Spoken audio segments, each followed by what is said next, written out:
Hello दोस्तों, जय माता दी। मेरा सभी बहनों को करवा चौथ की हार्दिक शुभकामनाएं। माता रानी सबका सुहाग अमर करे।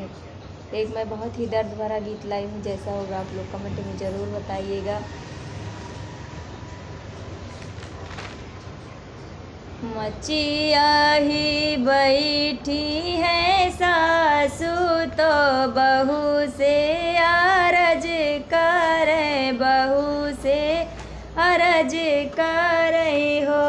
बहू अर नहीं आए बिरना तोहारे चौथ कैसे भूख बुझौथ कैसे भूख बीऊ हो।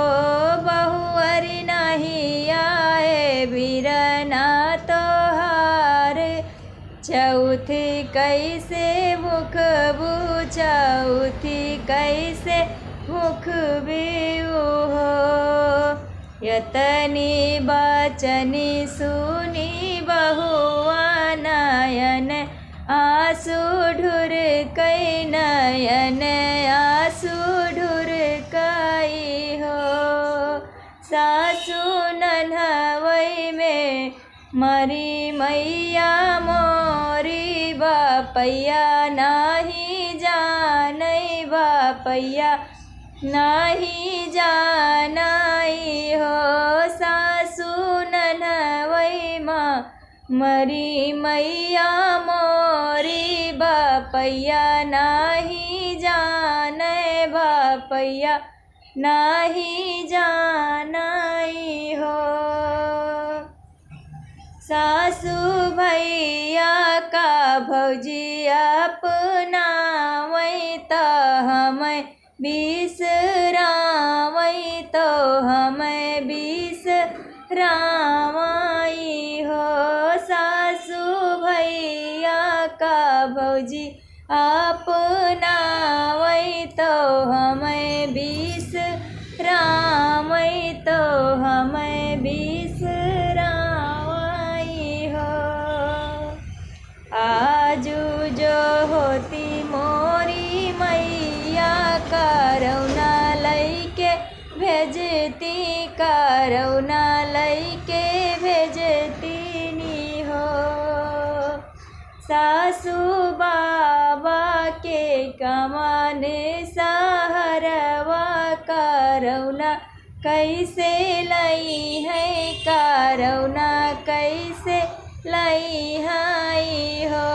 सासू बाबा के कमान सहरवा करौना कैसे लई है, करौना कैसे लई है हो। आजू जो होती मैया मोरी चुनरी लाई भेजती, चुनरिया लई के भेजती नी हो। सासू भौजी मोरी ननवई के बैरन करौना नाही भेजी है, चुनरिया नाही भेजी हाई हो। सासू भौजी मोरी नन्हवई के बैरन करौना नाही भेजी है, चुनरिया नाही भेजी हाई हो। यतनी बचनी सुनी सासू त बहू समझावई, बहू के समझावई हो।